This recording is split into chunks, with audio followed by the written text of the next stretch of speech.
লাইলাতুল কদর, এই কদরের রাতটা হচ্ছে এমন রাত যেটা খায়রুম মিন আলফি শাহর, হাজার মাসের চেয়েও সেরা।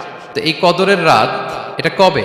রাসূলুল্লাহ সাল্লাল্লাহু আলাইহি ওয়াসাল্লাম কদরের রাতগুলোতে কি কি ইবাদত করতেন? আমি খুঁজে 5টা আমলের কথা পেয়েছি বিশেষভাবে। কমন যে আমলগুলো সেগুলো তো ছিলই, বিশেষভাবে 5টা কাজ রাসূল সাল্লাল্লাহু আলাইহি ওয়াসাল্লাম এই কদরের রাতে করতেন। তো এই কদরের রাতকে আবার লাইলাতুল মুবারাকাও বলা হয়েছে। ইন্না আনজালনাহু ফি লাইলাতিন মুবারাকা, এটা বরকতময় রাত। ফিহা ইউফরাকু কুল্লু আমরিন হাকিম, সব বিজ্ঞচিত প্রাজ্ঞচিত বিষয়ের ফয়সালা হয়। এটা বেসিক্যালি একটা বাজেট রাত বলা যায়। এ রাতে আগামী 1 বছরে আমাদের কি ঘটবে না ঘটবে আল্লাহ তাআলা এটার বাজেট করেন, এটাকে রিভাইজ করেন। সো এই রাতটা অনেক গুরুত্বপূর্ণ। আম্মা জান আয়েশা জিজ্ঞেস করেছিলেন, ইয়া রাসূলুল্লাহ, আমি যদি কদর পেয়ে যাই আমি কি বলবো এই রাতে? মা আদউ, কি দোয়া করবো? আয়েশা, তুমি যদি কদরের রাত পেয়ে যাও এটা বলবে। আমরা আমাদের নিজেদের ভাষায় অনেক দোয়া করতে পারবো, কিন্তু রাসূল সাল্লাল্লাহু আলাইহি ওয়াসাল্লামের শেখানো দোয়াগুলো এটা হচ্ছে মানে very precise in wording but comprehensive in meaning. এটার অর্থ, এটার আবেদন এটা অনেক বেশি। আমি অনেক 10টা-20টা বাক্য বলে এত সুন্দর কথা মিলাতে পারবো না। রাসূল সাল্লাল্লাহু আলাইহি ওয়াসাল্লাম যেটা শিখিয়ে দিয়েছেন, সো এই দোয়াটা প্রত্যেক রাতে যেন আমরা বেশি বেশি করি। সম্মানিত শুধু আমি এবার যেই আয়াত দিয়ে আমার আলোচনাটা শুরু করেছিলাম, অর্থাৎ লাস্ট 10 days অফ রমাদানে যে আমাদের যে লাইলাতুল কদর, এটা হচ্ছে ক্রিম টাইম অফ রমাদান, রমাদানের সবচাইতে মোক্ষম সময় আল্লাহ তাআলার নৈকট্য পাওয়ার, সেটা নিয়ে কিছু কথা বলবো ইনশাআল্লাহ বিইذنিল্লাহ। সম্মানিত শুধু রাসূলুল্লাহ সাল্লাল্লাহু আলাইহি ওয়াসাল্লাম একবার খুব আফসোস করছিলেন। তিনি যখন শুনতে পেলেন যে বনি ইসরাইলের অনেক অনেক লোক হাজার বছর হায়াত পেত, তারা শত শত বছর ইবাদত করত, শত শত বছর তারা জিহাদ করত, তখন তিনি আফসোস করে বললেন, হায় রে, আমার শেষ সময়ের উম্মতের কি হবে? কারণ তিনি বলেছেন যে আমারু উম্মতি মা বাইনা 60 ইলা 70, আমার উম্মতের গড় বয়স হচ্ছে 60 থেকে 70। ওয়া আকাল্লুহুম মান ইয়াজুজু যালিক, খুব অল্প সংখ্যক লোকই এর চেয়ে বেশি হায়াত পাবে। রাসূল সাল্লাল্লাহু আলাইহি ওয়াসাল্লাম যখন দেখলেন যে শত শত বছর হায়াত পেয়েছে বনি ইসরাইলের লোকেরা, বনি ইসরাইলের ওরা শত শত বছর জিহাদ করেছে, তো আমার উম্মত তো 60 বছরে তার হায়াতই শেষ, 60 থেকে 70-এর মধ্যে তার জীবনই শেষ, তা আমার গুনাহগার উম্মতের কি হবে? রাসূল সাল্লাল্লাহু আলাইহি ওয়াসাল্লাম খুব আফসোস করছেন। তো রাসূলুল্লাহ সাল্লাল্লাহু আলাইহি ওয়াসাল্লামের এই চিন্তা, এই উদ্বিগ্নতা দূর করার জন্য আল্লাহ তাআলা সূরাতুল কদর নাজিল করলেন এবং বললেন যে ইন্না আনসালনাহু ফি লাইলাতিল কদর ওয়া মা আদরাকা মা লাইলাতুল কদর লাইলাতুল কদরি খায়রুম মিন আলফি শাহর। লাইলাতুল কদর, এই কদরের রাতটা হচ্ছে এমন রাত যেটা খায়রুম মিন আলফি শাহর, হাজার মাসের চেয়েও সেরা। 1000 মাস লাগাতার ইবাদত করলে যে সওয়াব, কদরের রাতে ইবাদত করলে এর সমান সওয়াব হবে নাকি? সমান হবে না। আল্লাহ তাআলা বলেছেন খায়রুম মিন আলফি শাহর, না, এর চেয়েও শ্রেষ্ঠ, এর চাইতেও বেশি। হাজার মাসে, অর্থাৎ 1000 মাসে হয় 83 বছর 4 মাস। তো কদরের রাতে যদি আমরা ইবাদত করি তাহলে 83 বছর 4 মাস ইবাদত করলে যে সওয়াব, সে সওয়াব আল্লাহ তাআলা আমাদের আমলনামায় নসিব করবেন। তো আমরা যেন এই কদরের রহমত বরকত থেকে যেন আমরা বঞ্চিত না হই। তো রাসূল সাল্লাল্লাহু আলাইহি ওয়াসাল্লামকে সান্ত্বনা দেওয়ার জন্য যে হে নবী, আপনি চিন্তিত হবেন না, বনি ইসরাইলের অনেক লোক হাজার বছর হায়াত পেয়েছে, শত শত বছর ইবাদত করেছে, জিহাদ করেছে, তারা হায়াত পেয়েছে বেশি কিন্তু তারা কদর পায়নি। আর আপনার উম্মতকে আমি হায়াত দিয়েছি কম, কিন্তু তাদেরকে কদর দিয়েছি। সুবহানাল্লাহ বিহামদি, লাইলাতুল কদর দিয়েছি, যে কদরের রাত হাজার মাসের চেয়েও সেরা। তো এই কদরের রাতকে আবার লাইলাতুল মুবারাকাও বলা হয়েছে। ইন্না আনজালনাহু ফি লাইলাতিন মুবারাকা, এটা বরকতময় রাত। ফিহা ইউফরাকু কুল্লু আমরিন হাকিম, সব বিজ্ঞচিত প্রাজ্ঞচিত বিষয়ের ফয়সালা হয়। এটা বেসিক্যালি একটা বাজেট রাত বলা যায়। এ রাতে আগামী 1 বছরে আমাদের কি ঘটবে না ঘটবে আল্লাহ তাআলা এটার বাজেট করেন, এটাকে রিভাইজ করেন। সো এই রাতটা অনেক গুরুত্বপূর্ণ। তো এই কদরের রাত এটা কবে? এটা স্পেসিফিক ছিল, মানে সুনির্দিষ্ট ছিল। রাসূল সাল্লাল্লাহু আলাইহি ওয়াসাল্লাম আমাদেরকে জানাতে চেয়েছিলেন কবে, কিন্তু রাসূল সাল্লাল্লাহু আলাইহি ওয়াসাল্লাম জানাতে পারেননি। সহিহ বুখারীতে এসেছে যে রাসূল সাল্লাল্লাহু আলাইহি ওয়াসাল্লাম খারাজান নবী সাল্লাল্লাহু আলাইহি ওয়াসাল্লাম লিয়ুখবিরানা বিলাইলাতিল কদর। উবাদা ইবনে সামিত রাদিয়াল্লাহু তাআলা আনহু বলেন, রাসূল সাল্লাল্লাহু আলাইহি ওয়াসাল্লাম আমাদেরকে জানাতে বের হয়েছিলেন যে কবে কদরের রাতটা। ফাতালাহা রাজুলান মিনাল মুসলিমিন, হঠাৎ মুসলমানদের মধ্য থেকে 2 জন ঝগড়া লাগলো, তর্ক লাগলো আর কি। রাসূল সাল্লাল্লাহু আলাইহি ওয়াসাল্লাম হঠাৎ করে ওই ঝগড়ার দিকে খেয়াল করলেন, ওই দিকে খেয়াল করে ওই তারিখটার কথা তিনি ভুলে গেলেন। ফারুফিআত, রাসূল সাল্লাল্লাহু আলাইহি ওয়াসাল্লাম বললেন, আমার হৃদয় থেকে, অন্তঃকরণ থেকে এটাকে উঠিয়ে নেওয়া হবে। এখন আমি মনেই করতে পারছি না এটা কি 23 না 25 না 27 না 29, আমি মনে করতে পারছি না। এজন্য রাসূল সাল্লাল্লাহু আলাইহি ওয়াসাল্লাম বলেছেন যে তবে আমি এতটুকু মনে করতে পারছি, ফালতামিসুহা ফিল আশরিল আওয়াখিরি ফিল বিত্রি, রমাদানের শেষ দশকের বেজর রাত্রিগুলোতে তোমরা কদর তালাশ করো। বেজর রাতে যদি তোমরা কদর তালাশ করো তাহলে এই কদর সুনিশ্চিতভাবে তোমরা পাবে। তো এই জন্য স্কলাররা সবসময় বলেন যে লাস্ট 10 days অফ রমাদান খুব গুরুত্বপূর্ণ, সবচাইতে the cream time of Ramadan. I repeat, এটা রমাদানের একেবারে মাহেন্দ্রক্ষণ। এই 10 দিনের যে কোনো 10 রাতের যে কোনো রাত কদর হয়ে যেতে পারে, বিশেষ করে অড নাইটসগুলো 21, 23, 25, 27 এবং 29, যে কোনো দিন হয়ে যেতে পারে কদর। সো বুদ্ধিমানের কাজ হচ্ছে আমরা যেন রমাদানের শেষ 10 রাতে লাগাতার একইভাবে একই স্পিডে আমরা যেন ইবাদত করি। কোনো রাতে বেশি করলাম, হয়তো 27-এর রাতে আমি খুব ভাব গাম্ভীর্য নিয়ে খুব আবেগ নিয়ে ইবাদত করলাম, কিন্তু হয়ে যেতে পারে যে এবছর কদর ছিল 25-এর রাত, হতে পারে না? পারে। তো আমরা তো মিস করে ফেললাম, তো আমরা যেন মিস না করি। বুদ্ধিমানের কাজ হবে সমানতালে ইবাদত করা, এবং এটা এত গুরুত্বপূর্ণ, রাসূল সাল্লাল্লাহু আলাইহি ওয়াসাল্লাম এত এমফাসাইজ করে কোনো রাতের কথা বলেনি। আরবি মাস অনুযায়ী 354টা রাতের মধ্যে সবচাইতে শ্রেষ্ঠ রাত, সবচাইতে শ্রেষ্ঠ রাত সূর্য ডোবার পর থেকে হাত্তা মাতলাইল ফাজর, ফজরের সূচনা লগ্ন পর্যন্ত শান্তিময় এ রাত, বরকতের এ রাত। রাসূল সাল্লাল্লাহু আলাইহি ওয়াসাল্লাম বলেছেন, মান হুরিমা খাইরাহা ফাকাদ হুরিম, যে কদরের বরকত থেকে খায়ের থেকে বঞ্চিত হলো সে আসলেই বঞ্চিত। হি ইজ দ্য লুজার, সে হতভাগা, সে পোড়া কপাল, সে বঞ্চিত। মান হুরিমা খাইরাহা ফাকাদ হুরিম, যে কদর পেল না সে হতভাগা। এখন আমরা কি হতভাগা হতে চাই? আমরা তো শুরুতে অনেক হোপফুল ছিলাম, এত এত ব্লেসিংস, এত এত বরকত, রহমতের ফলগু ধারায় আমরা প্লাবিত হচ্ছি রমাদানে। তা আমরা তো হতভাগা হতে চাই না। তা আমরা যেন এই শেষ 10 দিন এক তালে আন্তরিকতার সাথে ঈমান ও ইহতিসাবা আমরা যেন ইবাদত করি, সম্মানিত ভাই এবং বোনেরা।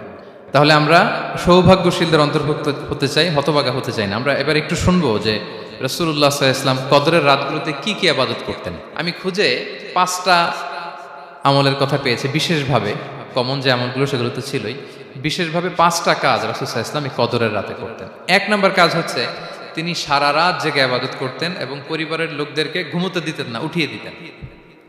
বছরের অন্য কোনো সময়ে সারা রাত জেগে ইবাদত করার কোনো নজির রাসূল সাল্লাল্লাহু আলাইহি ওয়াসাল্লামের জীবনে ছিল না, সব রাতে ঘুমাতেন। আমি জোহর বারুতে একটা কনভেনশনে the daily routine of prophet সাল্লাল্লাহু আলাইহি ওয়াসাল্লাম একটা আলোচনা করেছিলাম, যেখানে রাসূল সাল্লাল্লাহু আলাইহি ওয়াসাল্লামের দৈনন্দিন জীবনের রুটিন আলোচনা করেছিলাম। সেখানে আমরা বলেছি যে রাসূল সাল্লাল্লাহু আলাইহি ওয়াসাল্লামের দৈনন্দিন অভ্যেস ছিল তিনি এশার পরেই তাড়াতাড়ি ঘুমিয়ে পড়তেন আর মিড নাইটে উঠতেন। রাসূল সাল্লাল্লাহু আলাইহি ওয়াসাল্লামের কর্মদিবস শুরু হতো মিড নাইটে, আমাদের তো সকালে কারো আরো অনেক পরে শুরু হয়। রাসূল সাল্লাল্লাহু আলাইহি ওয়াসাল্লামের কর্মদিবস শুরু হতো বেসিক্যালি মিড নাইটে।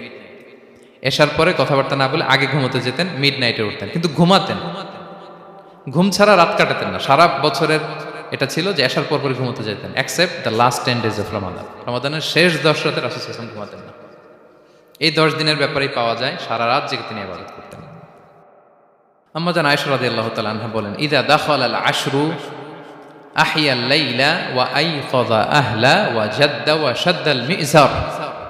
রমাদানের শেষ দশক যখন আসতো রাসূল সাল্লাল্লাহু আলাইহি ওয়াসাল্লাম সারা রাত জেগে ইবাদত করতেন, পরিবারের সদস্যদেরকে জাগিয়ে তুলতেন, স্ত্রীদের ঘুমাতে দিতেন না, জাগিয়ে তুলতেন। ফাতেমা রাদিয়াল্লাহু তাআলা আনহার ঘর পাশেই ছিল, তাদেরকে যে জাগাতেন এবং নিজে সারা রাত ইবাদত করতেনই। জাদ্দা ওয়া শাদ্দাল মিজহার, খুবই বলিষ্ঠভাবে, খুব মজবুতভাবে কোমরে গামছা বেঁধে নামার একটা এক্সপ্রেশন এখানে দেওয়া হয়েছে। মিজহার, ইজহার মানে হচ্ছে বাংলা করলে হয় লুঙ্গি। লুঙ্গি আমরা যখন খুব শক্ত কোনো কাজ করতে যাই তখন তারা কি করে, খুব টাইট করে লুঙ্গিটা বাঁধে। তার মানে বোঝানো হচ্ছে রাসূল সাল্লাল্লাহু আলাইহি ওয়াসাল্লাম কোমরে ভালো করে লুঙ্গি বেঁধে বা গামছা বেঁধে আটকাট বেঁধে নামতেন শেষ 10 দিনের জন্য। এই সময় তিনি মানে কাউকে কেমন যেন চিনতেন না, সবসময় ইবাদতে মগ্ন থাকতেন। এটা আমরা করতে পারি যে শেষ 10 দিনে, আর যেহেতু 3 দিন বাকি, আমরা একটা স্পেশাল প্ল্যান করতে পারি যে আমরা আমাদের সর্বোচ্চটুকু উজাড় করে দিয়ে লাস্ট 10 days অফ রমাদানের এই বরকত আমরা হাসিল করব, এটা যেন আমাদের মিস না হয়। তাহলে এটা আমরা একটা পেলাম। 2 নাম্বার হচ্ছে ইতিকাফ করা। রাসূলুল্লাহ সাল্লাল্লাহু আলাইহি ওয়াসাল্লাম রমাদানের শেষ 10 দিন ইতিকাফ করতেন। আমাদের আয়েশা রাদিয়াল্লাহু তাআলা আনহা বলেন, কানা ইয়াতাকিফুল আশরাল আওয়াখির মিন রমাদান। রমাদানের শেষ দশকে তিনি ইতিকাফ করতেন হাত্তা তাওয়াফাহুল্লাহ, ওনার ইন্তেকালের আগ পর্যন্ত এই অভ্যাসটাই তিনি জারি রেখেছেন। সুম্মা আতাকাফা আজওয়াজুহু মিন বাদে, তারপরে ওনার স্ত্রীরা ইতিকাফ করেছেন। আরেক বর্ণনায় এসেছে ইয়াতাকিফু কুল্লা রমাদান 10 আইয়াম, প্রতি রমাদানে তিনি 10 দিন ইতিকাফ করেছেন। কিন্তু যেই বছর তিনি ইন্তেকাল করবেন সে বছর তিনি 20 দিন ইতিকাফ করেছিলেন। প্রতি রমাদানে 10 দিন, আর যে বছর ইন্তেকাল করবেন সে বছর কয় দিন? 20 দিন তিনি ইতিকাফ করেছিলেন মসজিদে নববীতে। তাহলে আমরা এই রমাদানের শেষ দশকে এটা করতে পারি। 2 নম্বর পয়েন্ট হচ্ছে ইতিকাফ করা। যারা আমরা করিনি তারা আমরা এতেকাফ করতে পারি। আমাদের আইআইএম এর মসজিদ এটা এতেকাফের জন্য একটা উর্বর জায়গা। আমরা যখন এই ক্যাম্পাসে ছিলাম তখন দেখেছি যে এখানকার এতেকাফের পরিবেশ যে এত সুন্দর এটা কল্পনাই করা যায় না। অসাধারণ পরিবেশ। আপনি যদি এতেকাফ নাও করেন, রাত 2টা বা 3টার দিকে সেন্ট্রাল মস্কে এসে বসে থাকলেও হবে।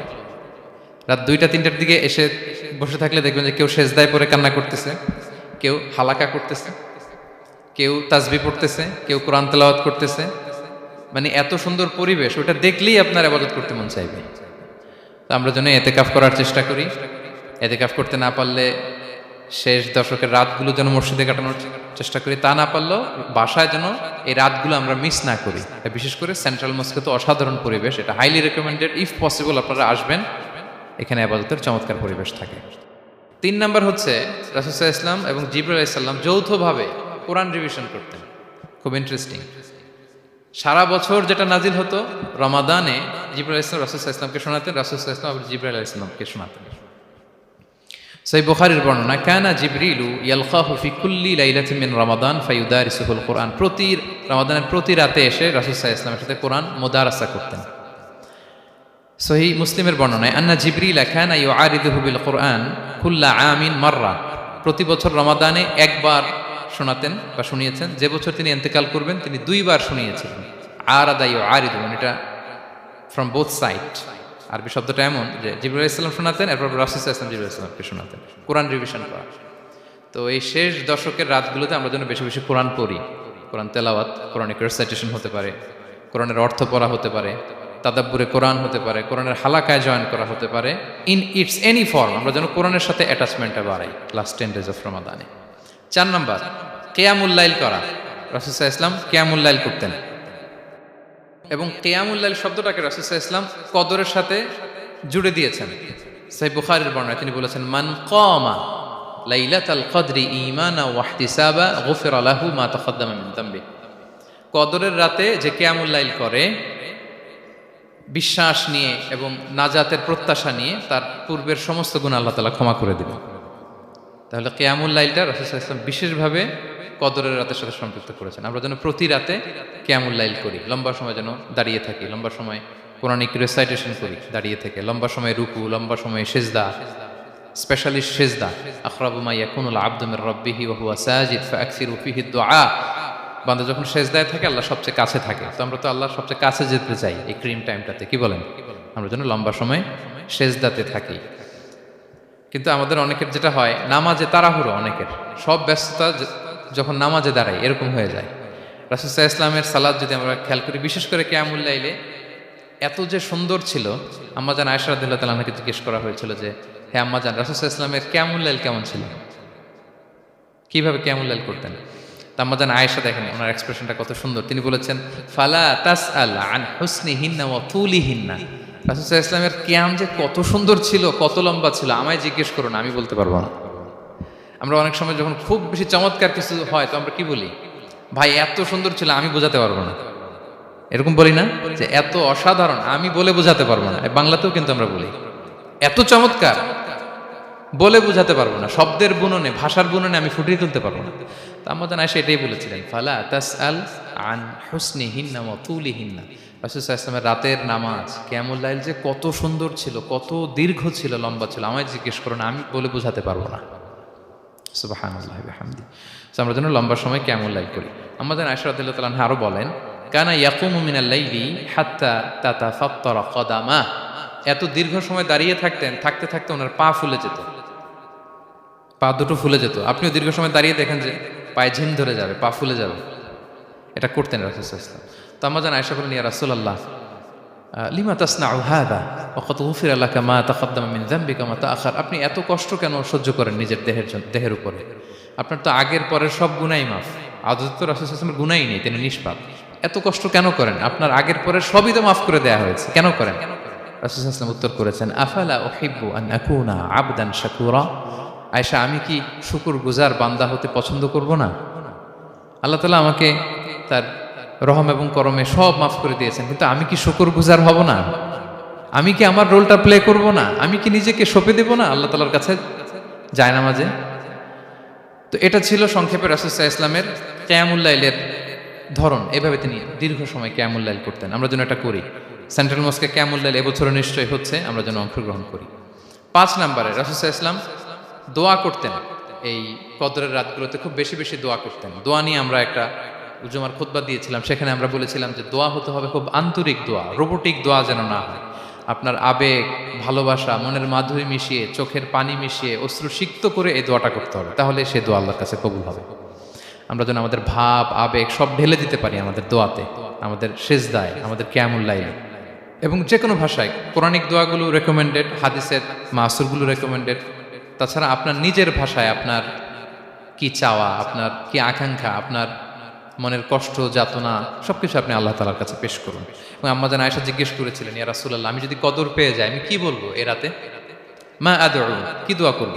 রাসূল সাল্লাল্লাহু আলাইহি ওয়াসাল্লাম বললেন, তাকুলিন, আয়েশা তুমি বলবে, আল্লাহুম্মা ইন্নাকা আফুউন তুহিব্বুল আফওয়া ফাআফু আন্নি। আয়েশা তুমি যদি কদরের রাত পেয়ে যাও এটা বলবে, হে আল্লাহ আপনি ক্ষমাশীল, আল্লাহ আপনি ক্ষমাকে পছন্দ করেন, আল্লাহ তাই আপনি আমায় ক্ষমা করেন। হে আল্লাহ আপনি ক্ষমাশীল, আপনি ক্ষমাকে পছন্দ করেন, আল্লাহ আপনি আমাকে ক্ষমা করেন। এই দোয়াটা আমরা যেন বেশি বেশি করি। আমার সাথে সাথে সবাই একটু পড়ুন মেহরবানি করে। আল্লাহুম্মা ইন্নাকা আফুন তুহিব্বুল আফওয়া ফাআফু আন্নি।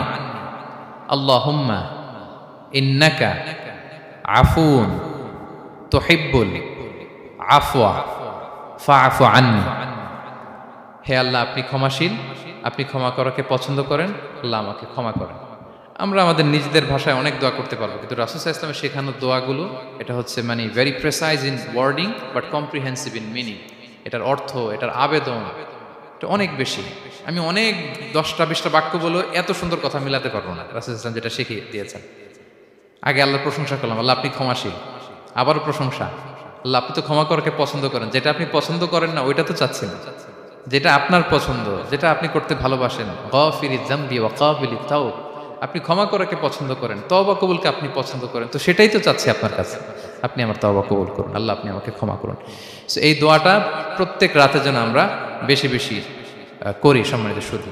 এবং এই যে রিমাইন্ডারগুলো শুনলাম, এটা রমাদানের পরেও যেন আমরা অব্যাহত রাখি।